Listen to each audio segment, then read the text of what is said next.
Désormais à 7h, de lundi à vendredi, au-delà de la revue Les Textes, les contextes et les prétextes pour ensemble informer et faire comprendre l'information.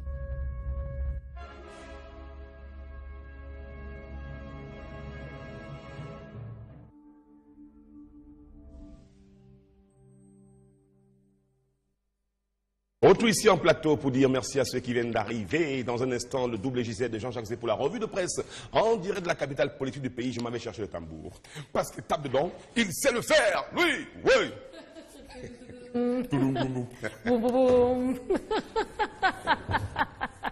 Vous avez l'intention de faire du tambour ce matin? Vous riez, hein? Occasion pour moi de passer quelques bonjours. On va dire bonjour au couple Moumbé. C'est un magnifique et sympa couple. Du côté de Mélène, on pense également à la famille Zitchang. Et ils sont à Douala. Bonjour à vous. Et on dit bonjour au commandant Abega, il est en place là-bas, la brigade de Kouloulou, il nous regarde tous les jours, le commandant Abega, donc du côté de la brigade de Kouloulou. On va aussi saluer le commandant Fifen Idriss, ce sont toujours des gendarmes, hein, mais là, M. Abega, il est gendarme dans un Yoruba. Et non, le Yoruba, il est du côté de l'Ouest, je crois. Et puis Fifen Idriss, c'est un motard.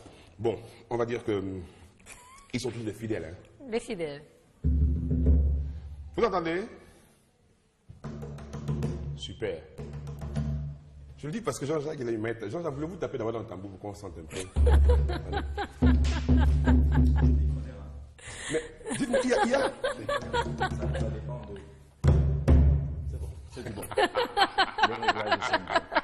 Vous appelez comment? Les réglages sont bons. C'est l'expérience. Bonjour Jean-Jacques. C'est l'expérience qui parle. Ok, ça a sonné l'heure de la revue de presse. Hein. Tout à fait. Bonjour Jean-Jacques. Bonjour Edith Tania, bonjour Jason Black, bonjour à tous nos amis téléspectateurs et les auditeurs des radios qui nous accompagnent. On salue chaleureusement l'équipe de Happy Morning sur Satellite FM pour l'ultimo Crescence à Wono Materne Ondoa. Voilà, vous êtes complet pour la revue de presse, prêt pour votre prestation quotidienne, matinale. Et tout à l'heure, on aura l'instant de l'analyse juste après cette revue de presse. Mais vous voulez qu'on commence par lequel des journaux? Edith Tania, dites-nous. Le quotidien Capitaux Public. Et Cameroun Tribune, naturellement, qui nous parle ce matin de cette démission, celle de Ngououngli Massaga, des rangs du MRC. Il est arrivé dans ce parti politique il y a de cela quelques semaines maintenant, autour de 2 mois. Finalement, il décide de partir. Dans les explications qu'il donne dans les colonnes de Cameroun Tribune ce matin, il annonce déjà son retour dans une UPC, l'Union des populations du Cameroun, qui est à refonder. Ce sont ses propos ce matin à découvrir dans Cameroun Tribune, dans une petite interview accordée au quotidien Capitaux Public. Interview retour sur cette démission des rangs du parti de Maurice Kamto. Mais la grande une de Cameroun Tribune, vous l'avez constaté, parle de cette diplomatie gagnante pour le Cameroun. C'est une Camerounaise à la tête d'une organisation internationale, la Commonwealth Parliamentary Association. C'est naturellement l'élection de l'honorable Emilia Monjowa Lifaka qui retient l'attention de notre confrère ce matin en présentant justement les enjeux de cette élection, mais cette victoire diplomatique qui est attribuée au Cameroun, mais cette responsabilité énorme également pour la présidente. Près de 70 États membres et 181 sections constituent le regroupement des parlementaires du club des gentlemen qui est désormais dirigé par la Camerounaise Emilia Monjowa Lifaka, qui est à découvrir pour certains dans les colonnes de Cameroun Tribune parce que plusieurs autres députés s'expriment sur les qualités de la nouvelle présidente de cette organisation. Elle mérite ce poste d'honorable Moutimbo Rosette Julienne, épouse à Yahi. Elle honore le Cameroun, pense Marlise Aboul, sénateur des rangs de l'ANTP. C'est une joie pour le Parlement. L'honorable Sob Lazare, député MRC, s'exprime également dans ce dossier ce matin. Cette élection nous rend fiers, dit l'honorable Lydienne Eyoum Minono et Poubet, député RDPC, et ils sont nombreux à intervenir dans les colonnes de Cameroun Tribune pour dire tout ce qu'ils pensent en termes de qualité relativement à la désignation de cette Camerounaise. Diapason nous permet de rester au Parlement camerounais avec la loi des finances 2018 qui sera présentée devant les parlementaires. Diapason ce matin nous parle d'une certaine divergence ou de certaines divergences au niveau du Parlement. Les deux chambres du Parlement débattent des orientations budgétaires qui devraient tenir compte du contexte socio-économique et sécuritaire des régions de l'extrême nord de l'Est, du Nord-Ouest et du Sud-Ouest, selon les exigences proposées par Diapason, qui est dans les kiosques ce matin et qui pense justement à ses particularités à intégrer absolument dans les lois des finances 2018 qui est en préparation. Le Cameroun qui fait face à de nombreux challenges aujourd'hui, notamment les challenges sécuritaires avec l'exposition de quelques régions de notre pays qui font face ces régions-là à un contexte socio-économique et sécuritaire particulier. Et du coup, on pense dans certaines approches justement qu'un accent devrait être mis sur les régions de l'extrême nord, de l'est, du nord-ouest et du sud-ouest. Pense justement Diapason qui est dans les kiosques. L'anecdote, le biais hebdomadaire nous retrouve ce matin avec un regard sur la situation aujourd'hui du côté de l'ENAM ou alors ce bras de fer qui est signalé entre le ministre de la fonction publique et la réforme administrative et le directeur de l'école nationale d'administration de la magistrature. C'est un bras de fer qui continue, contrairement à l'injonction du MINFOPA Ange-Michel Anguine, qui instruit une publication sans délai des résultats. Les responsables de cette institution les annoncent plutôt pour le 23 novembre prochain au plus tard. Pourquoi ce bras de fer? Quelques responsables essaient de s'expliquer, même sous anonymat, dans les colonnes de l'anecdote ce matin, et disent ne pas comprendre cette pression subite sur les résultats et que le retard peut être dû et expliqué par la coïncidence du calendrier des examens et des concours, concours de la police, les concours du common law, les examens de cette nouvelle filière et autres qui peuvent aller vers la justification de ces retards. Mais le ministre de la fonction publique appelle les responsables ENAM à respecter les délais, mais surtout et surtout à respecter la légalité, parce que certains actes, selon la correspondance qui est citée par notre confrère ce matin, peuvent appartenir à une certaine illégalité. Le biais hebdomadaire La Nègre nous propose, comme d'habitude, son supplément spécial qui parle ce matin des tontines. Non loin des banques classiques, ce mode d'épargne concourt très souvent à la cohésion sociale au sein des associations au Cameroun. La place des tontines est présentée par le biais hebdomadaire L'Anecdote ce matin. Elles sont présentes, elles sont même très sollicitées et très courues, les tontines. C'est une activité prospère, ouvre justement le supplément spécial présenté par L'Anecdote qui est dans les kiosques ce matin. Parlant justement de la situation du côté de l'ENAM, le Messager consacre sa grande une à cette actualité également pour le journal de Feu Pius Ndjawe.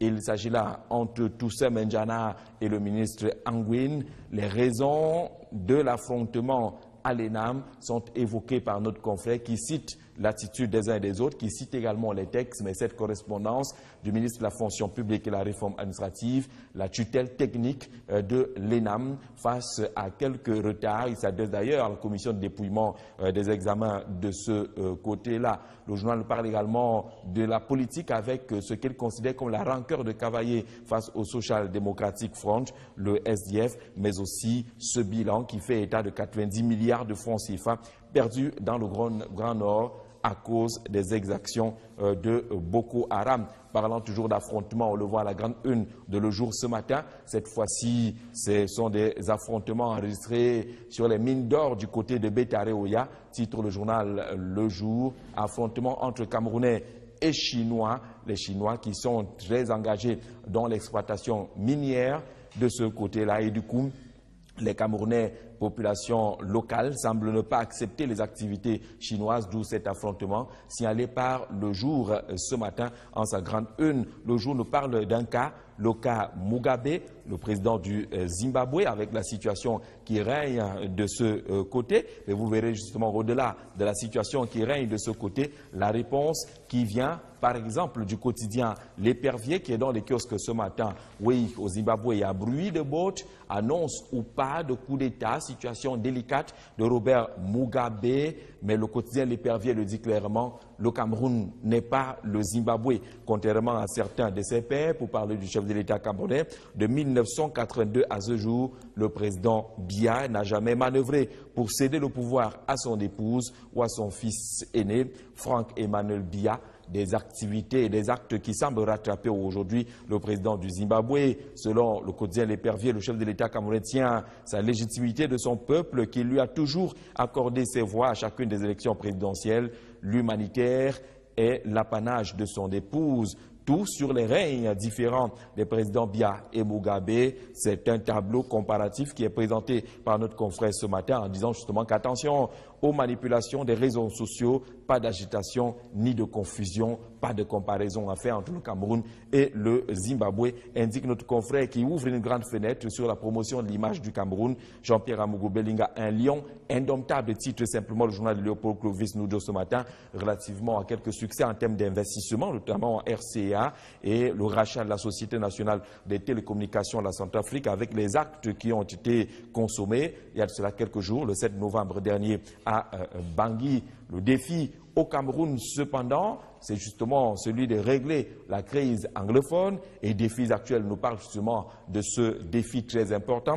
Un an de crise anglophone, des revendications corporatistes à l'impasse politique, c'est un peu le chemin et le schéma que présente justement défis actuels ce matin. L'intransigeance des leaders anglophones et l'arrogance de certains membres du gouvernement ont plongé le pays dans la pire crise sociopolitique de son histoire post-réunification, avec un bilan humain effrayant. Un an après le début de la crise, le conflit est dans l'impasse, les sécessionnistes gagnent en influence et l'économie des deux régions concernées est tout simplement sinistrée, indique Défis actuels qui est dans les kiosques ce matin. Et Baromètre communautaire parle également de cette actualité avec les mandats d'arrêt qui ont été délivrés par le Cameroun, notamment le tribunal militaire.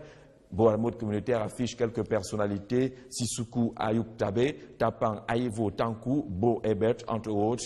Ils sont, pour utiliser une expression des films à succès, des films western, ils sont wanted, recherchés. L'escalade que connaît la crise anglophone a poussé le gouvernement à émettre un mandat d'arrêt international contre les leaders de la cause sécessionniste qui sont d'ailleurs listés, ces leaders, dans les colonnes de Baromètre communautaire ce matin.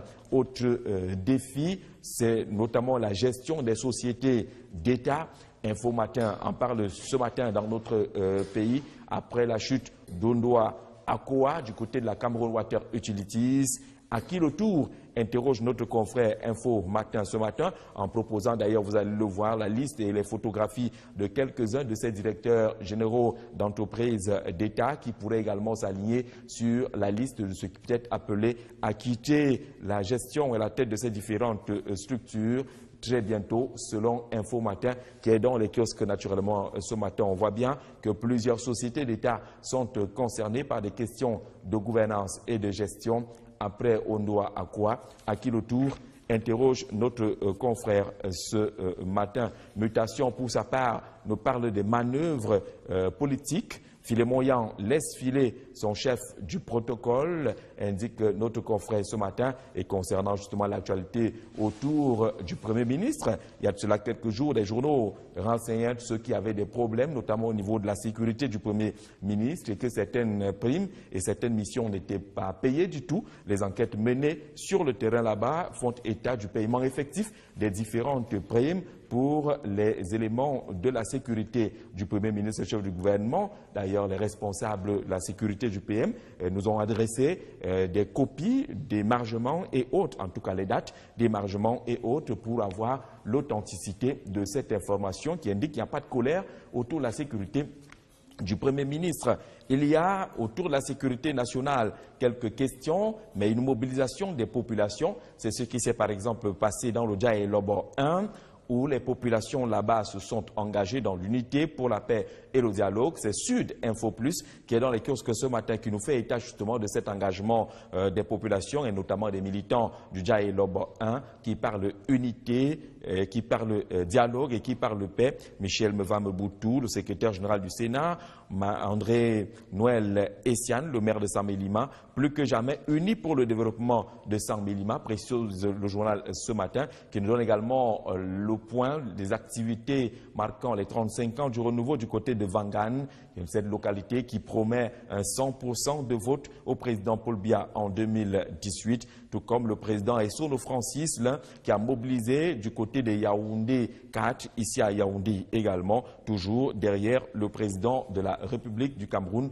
candidat naturel du Rassemblement démocratique du peuple camerounais. Parlons d'autre chose à présent avec la revue du Patriote qui nous parle de l'opération Épervier avec le spectre justement de quelques arrestations et le retour à la vie de cet oiseau. 4 cellules VIP seraient aménagées actuellement du côté de Kondengui, selon notre confrère et selon les sources du journal. Le ministre d'État, ministre de la Justice, garde des Sceaux, a redonné des instructions allant dans le sens du réaménagement de ces cellules VIP. Les instructions auraient été données aux régisseurs de la prison centrale de Yaoundé. Qui sont les prochains pensionnaires de ce pénitencier? Interroge la revue du Patriote ce matin, qui passe également en revue quelques personnalités qui sont gardées dans les prisons camerounaises depuis quelque temps et qui vont purger des peines déjà connues. Yves-Michel Fotso, prison à perpétuité, puis finalement 25 ans de prison. Jean-Marie Atongana Mbara, 25 ans de prison. Nouni Efrem,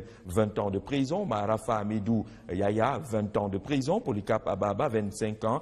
Ils sont nombreux à être dans les prisons de Yaoundé ou de Douala aujourd'hui, purgeant de lourdes peines à la suite justement de ce qu'on appelle au Cameroun l'opération Épervier. Le quotidien Émergence est dans les kiosques ce matin, nous parle de l'enseignement supérieur avec ces menaces de fermeture en masse des filières professionnelles, les cycles master par exemple. Selon notre confrère, l'ouverture tous azimuts de certaines d'entre elles, de ces filières, et le non-paiement des frais de formation par les étudiants ont débouché à une situation d'imbroglio. C'est une enquête au cœur justement de ces cycles techniques et autres proposés par le quotidien Émergence ce matin pour comprendre ce qui se passe exactement. Le journal nous annonce que Tombi Aroko n'est pas mort. Le président éjecté de la Fédération camerounaise de football refait surface au niveau des activités régionales dans le littoral, puisque le retour au statut de 2009 amène justement Tombi Aroko à siéger du côté de Douala. Et le journal pose une question: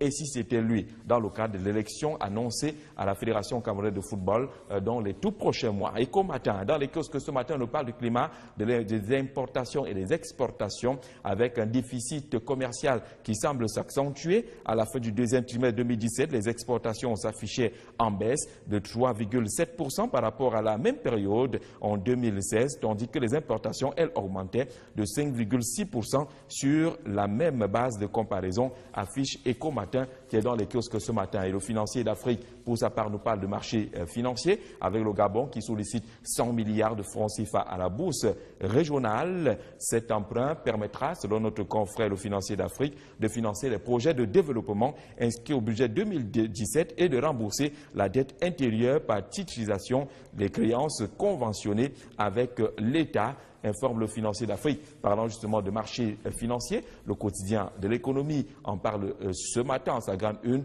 marché financier, les scénarios de transfert de la bourse régionale à Douala. C'est la grande une du quotidien de l'économie, sachant justement que les chefs d'État qui se sont mobilisés en Djamena il y a quelques jours ont opté pour le transfert justement de la bourse régionale à Douala, la capitale économique du Cameroun. C'est la grande une de le quotidien de l'économie qui est dans les kiosques ce matin et qui nous informe justement de ce que Yaoundé abrite, les échanges sur l'union douanière continentale. L'annonce est faite par notre confrère en précisant également les enjeux de cette rencontre de Yaoundé. Le Pélican rapidement qui consacre sa une à l'état de sécurité dans les aéroports du Cameroun. Le Pélican indique justement que la sécurité est assurée dans les aéroports du Cameroun depuis l'arrivée à la tête des aéroports du Cameroun de Thomas Ona Assoumou. On parle des stratégies qui se font visibles là-bas, qui sont d'ailleurs multipliées à l'heure où le pays est secoué par une vague d'actes terroristes du côté des aéroports du Cameroun. La sécurité est assurée. Le Pélican, vous l'avez vu, consacre sa grande une à cette rencontre entre Jean-Pierre Amourou Belinga, le PDG du groupe L'Anecdote, et professeur Faustin Archange Touadéra, le président de la République centrafricaine, avec en titre Vision 4 étale son expertise en télécommunication. Et puis, puisque le tam-tam, c'est le tambour. Puisque le c'est le tambour. Puisque le tambour est prêt, il y a au moins une raison d'en jouer encore ce matin, parce que Cameroun Tribune a tenu à faire une fleur à des zones black ce matin, qui est un passionné de l'animation et justement le quotidien à Capitaux Public parle de cette trajectoire, les différentes étapes et les escales de cette carrière. Jusqu'aujourd'hui, sur le plateau de la matinale sur Vision 4, c'est un passionné de l'animation et ça mérite un peu d'animation. Jean-Jacques Zé, je sais que c'est plus que mon cadeau d'anniversaire, ça. Tu m'as bien surpris. En tout cas, cela me touche beaucoup. Vous voyez, je suis très embarrassé. Cela me touche énormément. Merci à ceux qui ont pensé écrire ça. Hein. Ça vous donne quand même envie de continuer. Et, du fond du cœur, merci. Merci Jean-Jacques d'avoir rendu ça de manière si, avec tout ce talent, on le sait. Oh là là, il m'embarrasse totalement. Mais Jean-Jacques, ce n'est que partie remise. Voilà. Bon, allez. L'instant de l'analyse, dans un petit moment, on a le temps pour vos questions. Tout à fait. Je vous en donne 2 aujourd'hui. OK? Virgule d'abord.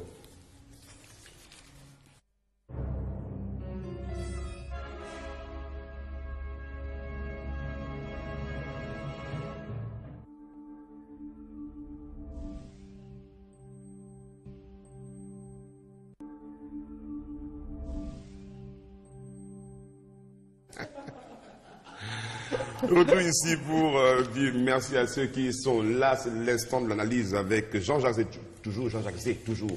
Et là, c'est lui qui pose cette première question. Jean-José, qu'est-ce qui se passe à l'ENAM?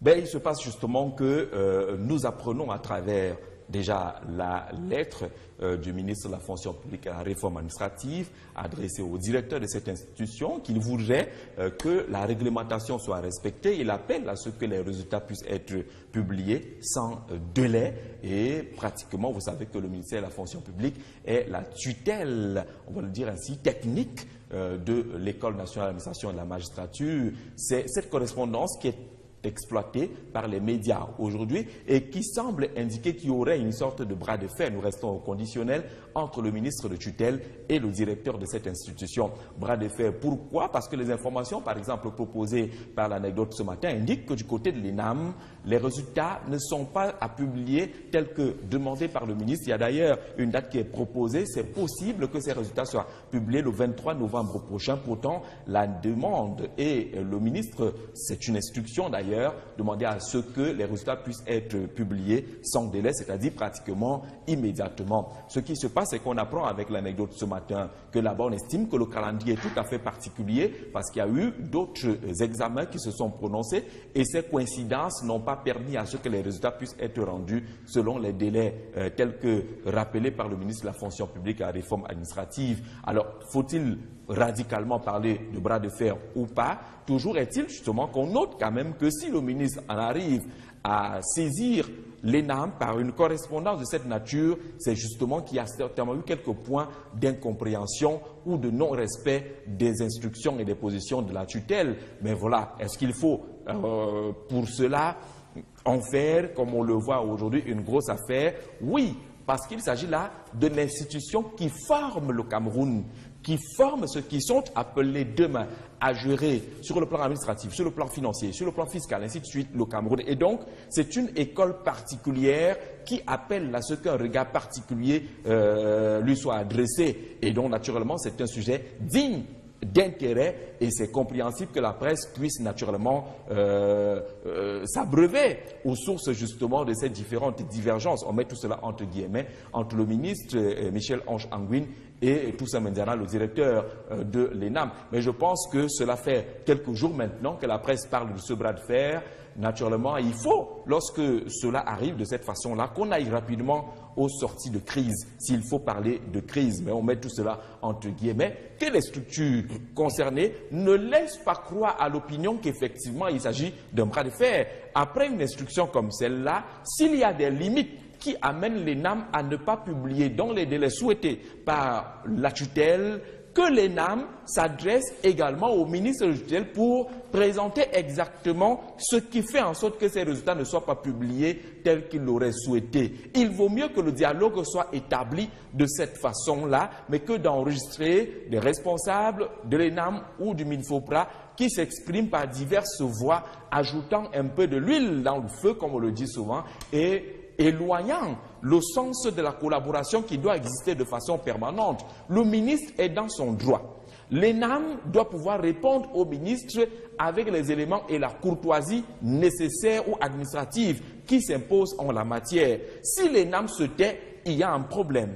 Et l'ENAM ne doit pas se taire, pas pour répondre. On ne demandera pas à l'ENAM de s'exprimer forcément à travers les voies médiatiques, mais de répondre également selon les circuits administratifs au ministre de la fonction publique pour lui dire que nous avons pris acte de vos instructions, mais nous avons ces différentes limites qui nous empêchent aujourd'hui de pouvoir publier les résultats dans les délais. Nous vous demandons de nous permettre de les publier à telle période parce que le temps qu'on prend nous permet de gérer ci, de gérer ça et de pouvoir vous livrer les résultats. Voilà comment devraient se comporter ces différentes structures parce que ce qui s'affiche aujourd'hui à travers les réseaux sociaux, à travers la presse et autres, c'est justement qu'il y a un ministre de son côté et naturellement le directeur de l'ENAM de l'autre côté. Je ne pense pas qu'on puisse arriver à ce niveau-là. Ce n'est pas une guerre de tranchées, c'est des structures qui sont appelées à collaborer, encore que le ministère et la tutelle et l'ENAM justement doit pouvoir rendre compte de façon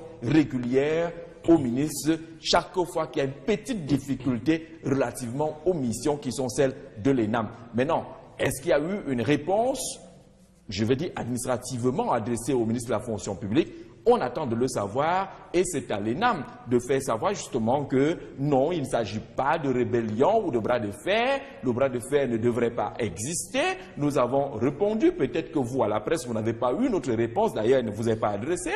Elle est adressée au ministre de la fonction publique et nous avons répondu au ministre de la fonction publique qui a peut-être répondu également en disant « Ok, d'accord, me tenir informé ». Il y a ces démarches administratives-là qui doivent exister et qui doivent permettre de montrer justement que notre administration n'est pas telle est à Tanga Nord, telle est à Tanga Sud, mais qu'on travaille ensemble. Et une dernière peut-être. Je sais, vous avez une deuxième question, je sais. Juste pour mixer un peu, pour mieux mixer. Donc, les gens un peu au milieu. Et après, vous venez un peu vers la fin. Didier Black. Didier Black. Lui, c'est un ancien Didier. Bon, revenons un petit peu, je parle de revenons un peu sérieux. C'est difficile, mais bon, c'est la matinale. Jean-Jacques, il y a un journal qui évoquait un petit peu ces cellules VIP. À quoi cela ressemble, justement? C'est lequel des journaux, d'ailleurs, qui évoquait cela? Parce qu'on parle de construction de nouvelles cellules VIP, qu'est-ce qu'on trouve dans ces cellules, etc. Donc voilà. Bon, connaissant ce qu'on appelle la cellule et connaissant les réalités du Cameroun, on parle de cellules VIP lorsqu'il y a un peu plus d'aménagement que les quartiers célèbres que nous connaissons dans les prisons camerounaises. Vous savez que lorsqu'on vous envoie au quartier 18, lorsqu'on vous envoie dans tel quartier, vous savez exactement que vous êtes en train de prendre peut-être la direction de l'enfer.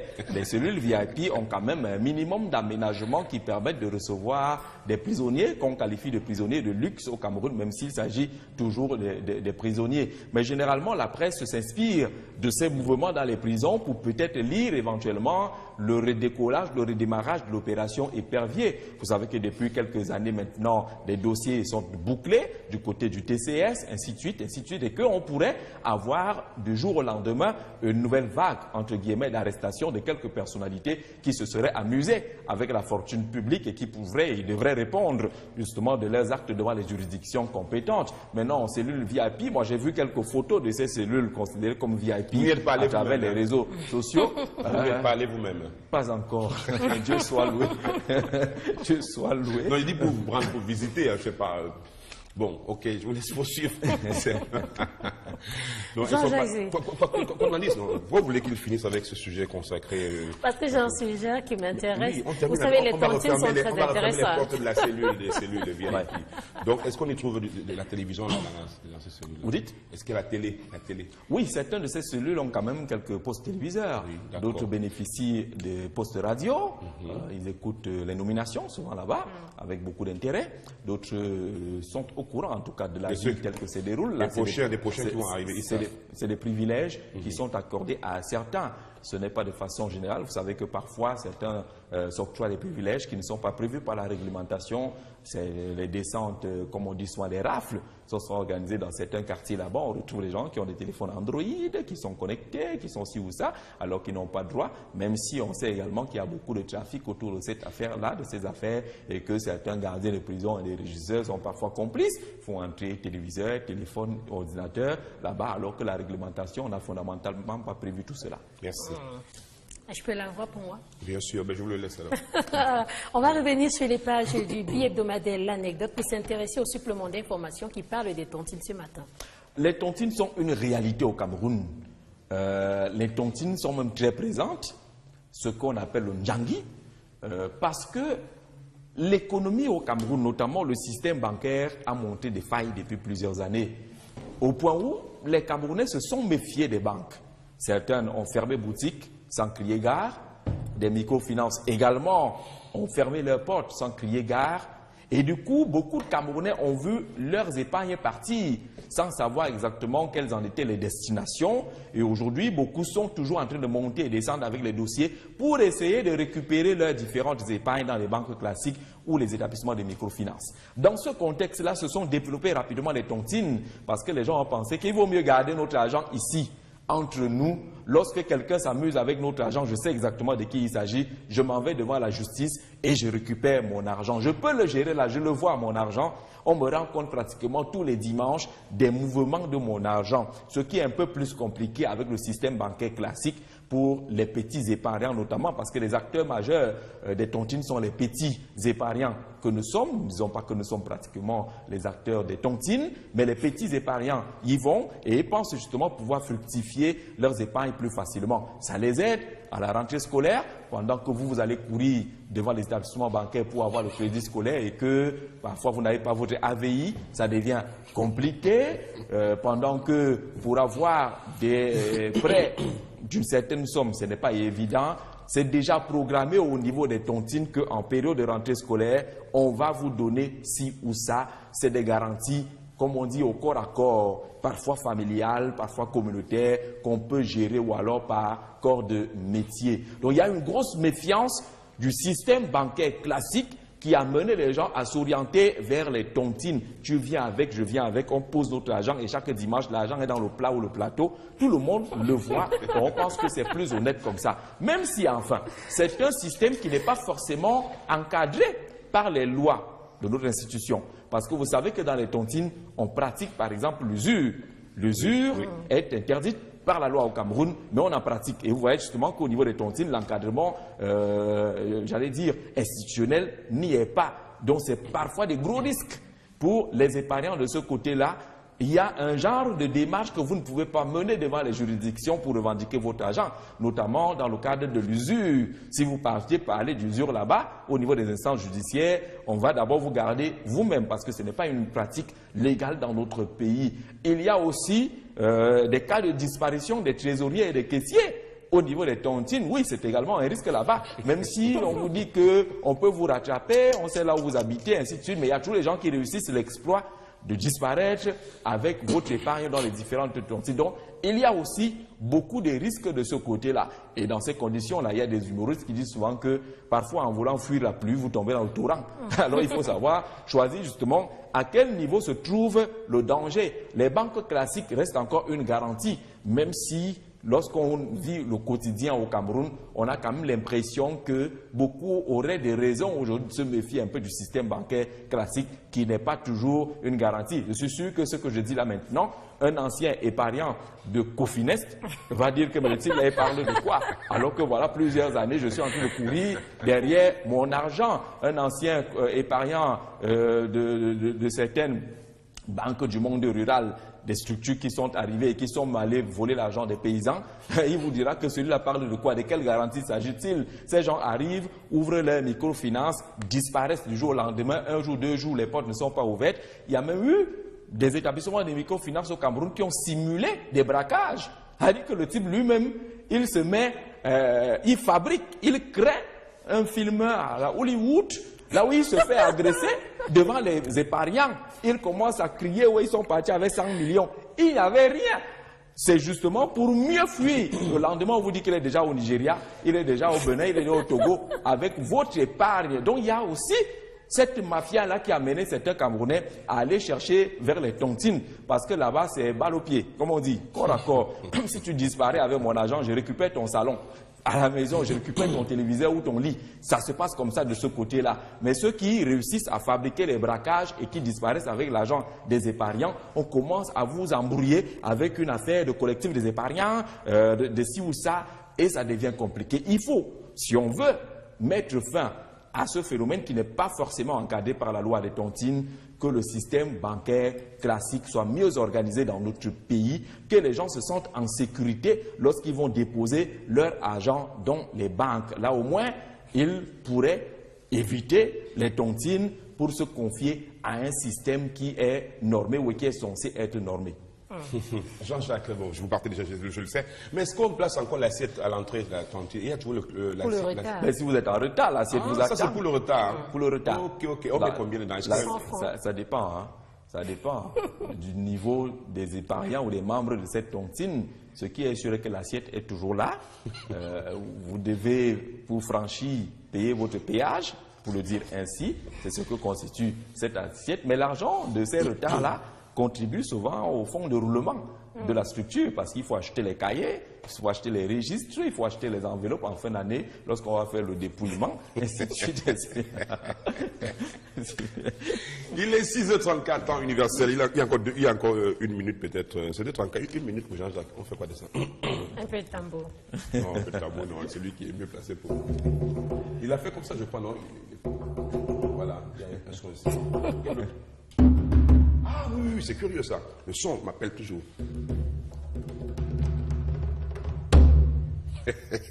Ça peut aller, quelques exercices. Ça peut aller. Vous m'accompagnerez, Jean-Jacques, quand je jouerai de la guitare. Nous, oui, venez avec la guitare une autre fois. Quand nous on est engagé, on joue même avec le coude. Hein. C'est-à-dire que vous rythmez là et puis vous placez le coude. Il faut beaucoup d'exercices. Pas de cette façon. Pas de cette façon. Où sont les experts de la chose? Le pour le coup d'un genre, il faudra du temps pour... venez me voir. Merci, je viendrai vous voir. Merci beaucoup Jean-Jacques. Et demain, prochain rendez-vous, ce sera la dernière livraison de la semaine. Ce sera vendredi, non? Tout à fait, désolé. Voilà, pour la revue de presse. Edith, où allons-nous à présent? Tout de suite, on part pour la pub. On revient pour saluer les amis. À tout de suite.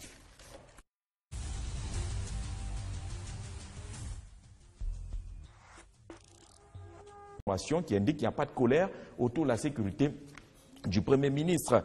Il y a autour de la sécurité nationale quelques questions, mais une mobilisation des populations. C'est ce qui s'est par exemple passé dans le Dja et Lobo 1, où les populations là-bas se sont engagées dans l'unité pour la paix et le dialogue. C'est Sud Info Plus qui est dans les kiosques ce matin, qui nous fait état justement de cet engagement des populations et notamment des militants du Dja et Lobo 1 qui parlent unité, qui parlent dialogue et qui parlent paix. Michel Mevameboutou, le secrétaire général du Sénat, André Noël Essian, le maire de Saint-Mélima, plus que jamais unis pour le développement de Saint-Mélima, précise le journal ce matin, qui nous donne également le point des activités marquant les 35 ans du renouveau du côté de Vangan, cette localité qui promet un 100% de vote au président Paul Biya en 2018, tout comme le président Essono Francis, qui a mobilisé du côté de Yaoundé 4, ici à Yaoundé également, toujours derrière le président de la République du Cameroun, candidat naturel du Rassemblement démocratique du peuple camerounais. Parlons d'autre chose à présent avec la revue du Patriote qui nous parle de l'opération Épervier avec le spectre justement de quelques arrestations et le retour à la vie de cet oiseau. 4 cellules VIP seraient aménagées actuellement du côté de Kondengui, selon notre confrère et selon les sources du journal. Le ministre d'État, ministre de la Justice, garde des Sceaux, a redonné des instructions allant dans le sens du réaménagement de ces cellules VIP. Les instructions auraient été données aux régisseurs de la prison centrale de Yaoundé, qui sont les prochains pensionnaires de ce pénitencier, interroge la revue du Patriote ce matin, qui passe également en revue quelques personnalités qui sont gardées dans les prisons camerounaises depuis quelque temps et qui vont purger des peines déjà connues. Yves-Michel Fotso, prison à perpétuité, puis finalement 25 ans de prison. Jean-Marie Atongana Mbara, 25 ans de prison. Nouni Efrem, 20 ans de prison. Marafa Amidou Yaya, 20 ans de prison. Polycarpe Ababa, 25 ans. Ils sont nombreux à être dans les prisons de Yaoundé ou de Douala aujourd'hui, purgeant de lourdes peines à la suite justement de ce qu'on appelle au Cameroun l'opération épervier. Le quotidien Émergence est dans les kiosques ce matin. Il nous parle de l'enseignement supérieur avec ses menaces de fermeture en masse des filières professionnelles, les cycles master par exemple. Selon notre confrère, l'ouverture tous azimuts de certaines d'entre elles, de ces filières, et le non-paiement des frais de formation par les étudiants ont débouché à une situation d'imbroglio. C'est une enquête au cœur justement de ces cycles techniques et autres proposés par le quotidien Émergence ce matin pour comprendre ce qui se passe exactement. Le journal nous annonce que Tombi Aroko n'est pas mort. Le président éjecté de la Fédération camerounaise de football refait surface au niveau des activités régionales dans le littoral, puisque le retour au statut de 2009 amène justement Tombi Aroko à siéger du côté de Douala. Et le journal pose une question: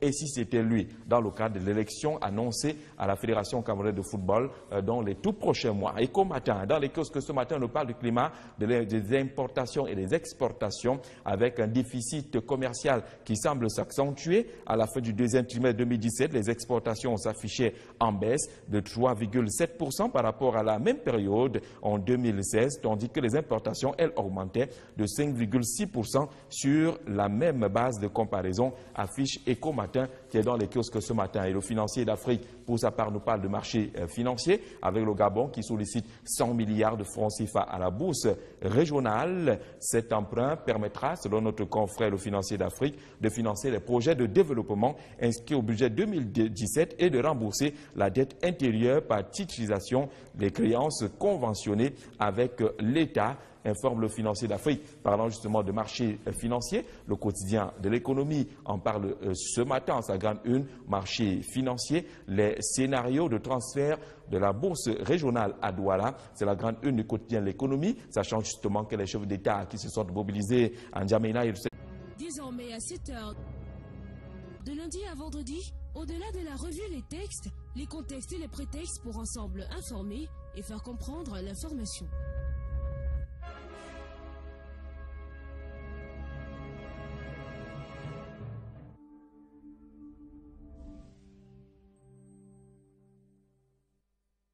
Retour ici en plateau pour dire merci à ceux qui viennent d'arriver. Dans un instant, le double JZ de Jean-Jacques Zé pour la revue de presse en direct de la capitale politique du pays. Je m'avais cherché le tambour. Parce que tape dedans, il sait le faire. Oui, oui.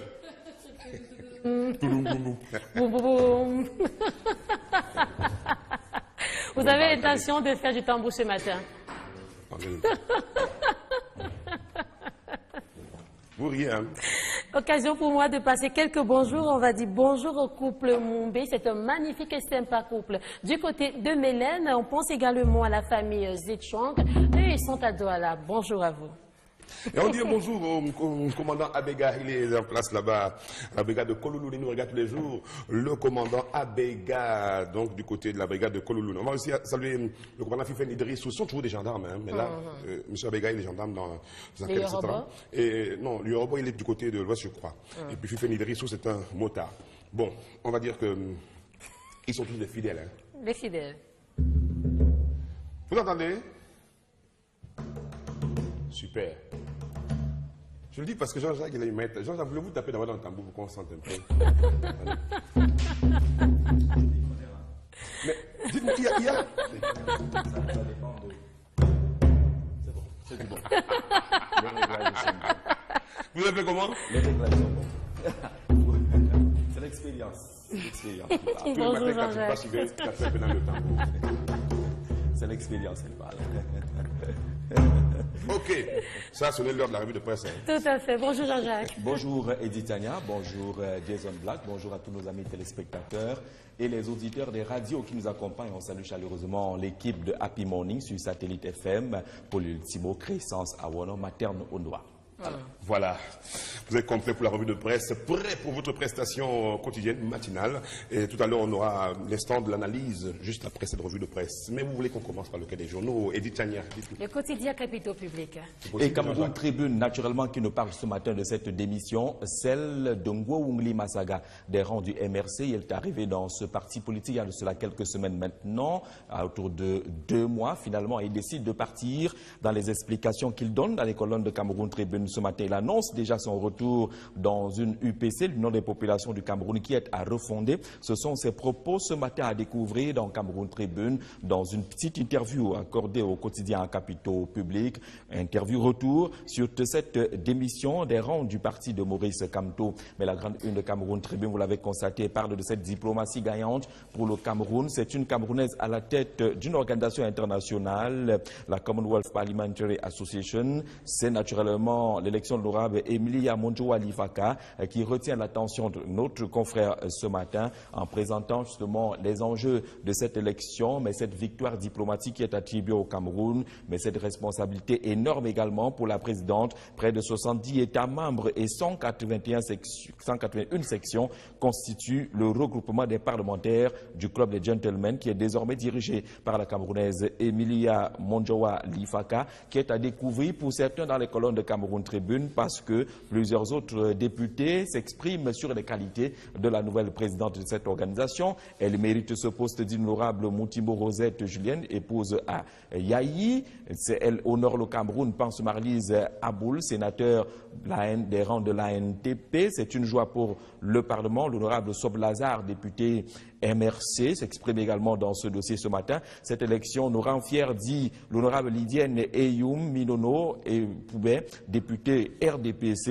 Et ils sont nombreux à intervenir dans les colonnes de Cameroun Tribune pour dire tout ce qu'ils pensent en termes de qualité relativement à la désignation de cette élection. Quelques jours ont opté pour le transfert justement de la bourse régionale à Douala, la capitale économique du Cameroun. C'est la grande une, le quotidien de l'économie qui est dans les kiosques ce matin et qui nous informe justement de ce que Yaoundé abrite, les échanges sur l'union douanière continentale. L'annonce est faite par notre confrère en précisant également les enjeux de cette rencontre de Yaoundé. Le Pélican rapidement qui consacre sa une à l'état de sécurité dans les aéroports du Cameroun. Le Pélican indique justement que la sécurité est assurée dans les aéroports du Cameroun depuis l'arrivée à la tête des aéroports du Cameroun de Thomas Ona Assoumou. On parle des stratégies qui se font visibles là-bas, qui sont d'ailleurs multipliées à l'heure où le pays est secoué par une vague d'actes terroristes du côté des aéroports du Cameroun. La sécurité est assurée. Le Pélican, vous l'avez vu, consacre sa grande une à cette rencontre entre Jean-Pierre Amourou Belinga, le PDG du groupe L'Anecdote, et professeur Faustin Archange Touadéra, le président de la République centrafricaine, avec en titre Vision 4 étale son expertise en télécommunication. Et puis, puisque le tam-tam, c'est le tambour. Puisque le c'est le tambour. Puisque le tambour est prêt, il y a au moins une raison d'en jouer encore ce matin, parce que Cameroun Tribune a tenu à faire une fleur à Jason Black ce matin, qui est un passionné de l'animation, et justement le quotidien à Capitaux Public parle de cette trajectoire, les différentes étapes et les escales de cette carrière jusqu'aujourd'hui sur le plateau de la matinale sur Vision 4. C'est un passionné de l'animation et ça mérite un peu d'animation. Jean-Jacques Zé, je sais que c'est plus que mon cadeau d'anniversaire, ça. Là, tu m'as bien surpris. En tout cas, cela me touche beaucoup. Vous voyez, je suis très embarrassé. Cela me touche énormément. Merci, merci à ceux qui ont pensé écrire ça. Hein. Ça vous donne quand même envie de continuer. Et, du fond du cœur, merci. Merci Jean-Jacques d'avoir rendu ça de manière si, avec tout ce talent, on le sait. Oh là là, il m'embarrasse totalement. Mais Jean-Jacques, ce n'est que partie remise. Voilà. Bon, allez. L'instant de l'analyse, dans un petit moment, on a le temps pour vos questions. Je vous en donne 2 aujourd'hui. OK? Virgule d'abord.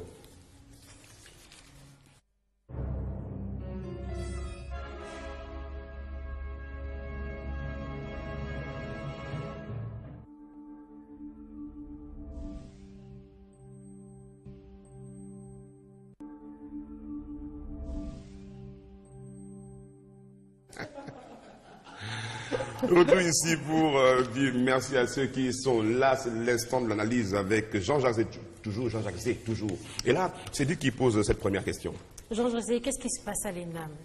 Ben, il se passe justement que nous apprenons à travers déjà la lettre du ministre de la fonction publique et de la réforme administrative adressée au directeur de cette institution qu'il voudrait que la réglementation soit respectée. Il appelle à ce que les résultats puissent être publiés sans délai et pratiquement, vous savez que le ministère de la fonction publique est la tutelle, on va le dire ainsi, technique de l'École nationale d'administration et de la magistrature. C'est cette correspondance qui est exploité par les médias aujourd'hui et qui semble indiquer qu'il y aurait une sorte de bras de fer, nous restons au conditionnel, entre le ministre de tutelle et le directeur de cette institution. Bras de fer, pourquoi? Parce que les informations, par exemple, proposées par l'anecdote ce matin, indiquent que du côté de l'ENAM, les résultats ne sont pas à publier tels que demandés par le ministre. Il y a d'ailleurs une date qui est proposée. C'est possible que ces résultats soient publiés le 23 novembre prochain. Pourtant, la demande et le ministre, c'est une instruction d'ailleurs,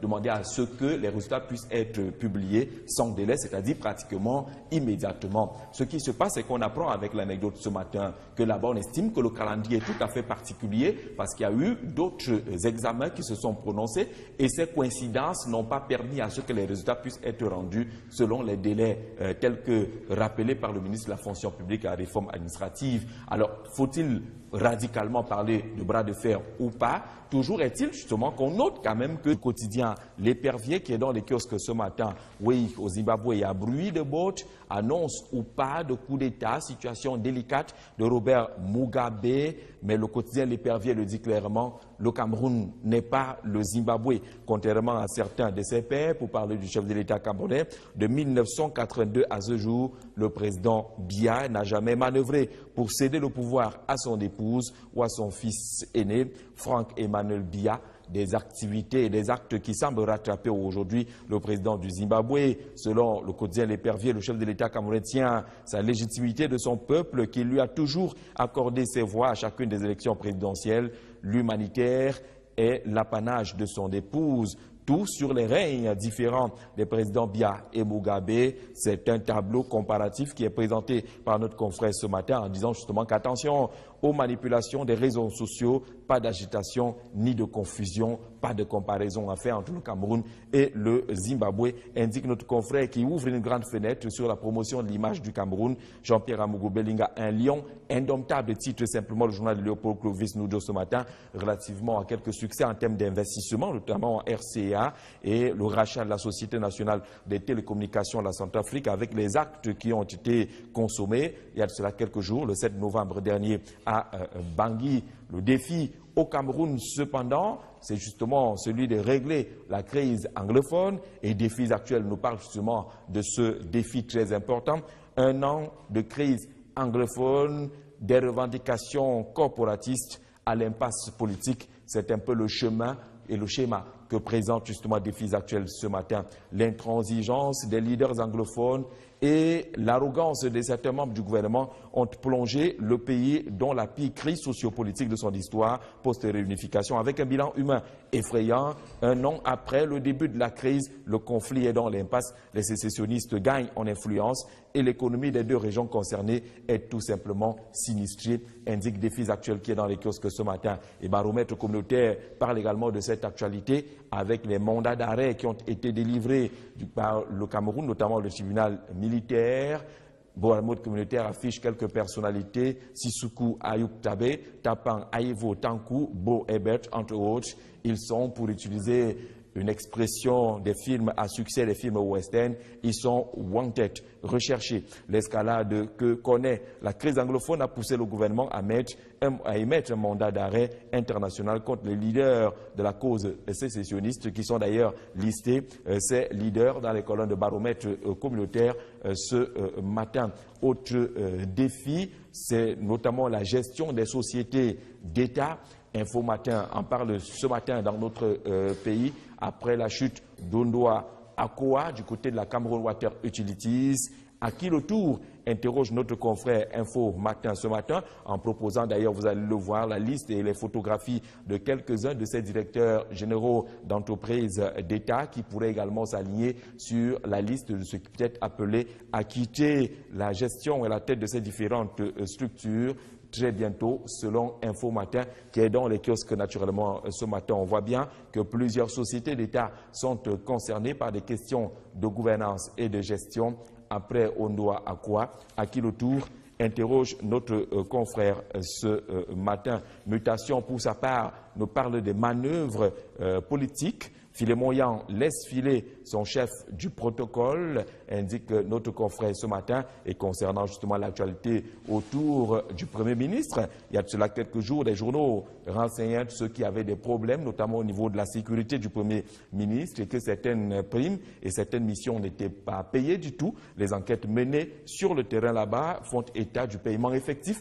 des différentes primes pour les éléments de la sécurité du Premier ministre et chef du gouvernement. D'ailleurs, les responsables de la sécurité du PM nous ont adressé des copies d'émargements et autres, en tout cas les dates d'émargements et autres, pour avoir l'authenticité de cette information camerounaise. Diapason nous permet de rester au Parlement camerounais avec la loi des finances 2018 qui sera présentée devant les parlementaires. Diapason ce matin nous parle d'une certaine divergence ou de certaines divergences au niveau du Parlement. Les deux chambres du Parlement débattent des orientations budgétaires qui devraient tenir compte du contexte socio-économique et sécuritaire des régions de l'extrême nord, de l'est, du nord-ouest et du sud-ouest, selon les exigences proposées par Diapason, qui est dans les kiosques ce matin et qui pense justement à ces particularités à intégrer absolument dans les lois des finances 2018 qui est en préparation. Le Cameroun qui fait face à de nombreux challenges aujourd'hui, notamment les challenges sécuritaires, avec l'exposition de quelques régions de notre pays qui font face ces régions-là à un contexte socio-économique et sécuritaire particulier. Et du coup, on pense dans certaines approches justement qu'un accent devrait être mis sur les régions de l'extrême nord, de l'est, du nord-ouest et du sud-ouest. Pense justement Diapason qui est dans les kiosques. L'anecdote, le billet hebdomadaire nous retrouve ce matin avec un regard sur la situation aujourd'hui du côté de l'ENAM, ou alors ce bras de fer qui est signalé entre le ministre de la fonction publique et la réforme administrative et le directeur de l'école nationale d'administration de la magistrature. C'est un bras de fer qui continue, contrairement à l'injonction du MINFOPA Ange-Michel Anguine, qui instruit une publication sans délai des résultats. Les responsables de cette institution les annoncent plutôt pour le 23 novembre prochain au plus tard. Pourquoi ce bras de fer? Quelques responsables essaient de s'expliquer, même sous anonymat, dans les colonnes de l'anecdote ce matin, et disent ne pas comprendre cette pression subite sur les résultats et que le retard peut être dû et expliqué par la coïncidence du calendrier des examens et des concours, concours de la police, les concours du common law, les examens de ces nouvelles filières et autres qui peuvent aller vers la justification de ces retards. Mais le ministre de la fonction publique appelle les responsables ENAM à respecter les délais, mais surtout et surtout à respecter la légalité, parce que certains actes, selon la correspondance qui est citée par notre confrère ce matin, peuvent appartenir à une certaine illégalité. Le billet hebdomadaire La Nègre nous propose, comme d'habitude, son supplément spécial qui parle ce matin des tontines. Non loin des banques classiques, ce mode d'épargne concourt très souvent à la cohésion sociale au sein des associations au Cameroun. La place des tontines est présentée par le billet hebdomadaire L'Anecdote ce matin. Elles sont présentes, elles sont même très sollicitées et très courues, les tontines. C'est une activité prospère, ouvre justement le supplément spécial présenté par L'Anecdote qui est dans les kiosques ce matin. Parlant justement de la situation du côté de l'ENAM, le Messager consacre sa grande une à cette actualité également. Pour le journal de Feu Pius Ndjawe, il s'agit là entre Toussaint Menjana et le ministre Anguine. Les raisons de l'affrontement à l'ENAM sont évoquées par notre confrère qui cite l'attitude des uns et des autres, qui cite également les textes, mais cette correspondance du ministre de la fonction publique et la réforme administrative, la tutelle technique de l'ENAM face à quelques retards. Il s'adresse d'ailleurs à la commission de dépouillement des examens de ce côté-là. Le journal parle également de la politique avec ce qu'il considère comme la rancœur de Cavaillé face au Social Democratic Front, le SDF, mais aussi ce bilan qui fait état de 90 milliards de francs CFA perdus dans le Grand Nord à cause des exactions de Boko Haram. Parlant toujours d'affrontements, on le voit à la grande une de Le Jour ce matin. Cette fois-ci, ce sont des affrontements enregistrés sur les mines d'or du côté de Bétaré-Oya, titre le journal Le Jour. Affrontements entre Camerounais et Chinois, les Chinois qui sont très engagés dans l'exploitation minière de ce côté-là. Et du coup, Les Camerounais, population locale, semblent ne pas accepter les activités chinoises, d'où cet affrontement signalé par Le Jour ce matin en sa grande une. Le Jour nous parle d'un cas, le cas Mugabe, le président du Zimbabwe, avec la situation qui règne de ce côté. Et vous verrez justement au-delà de la situation qui règne de ce côté, la réponse qui vient, par exemple,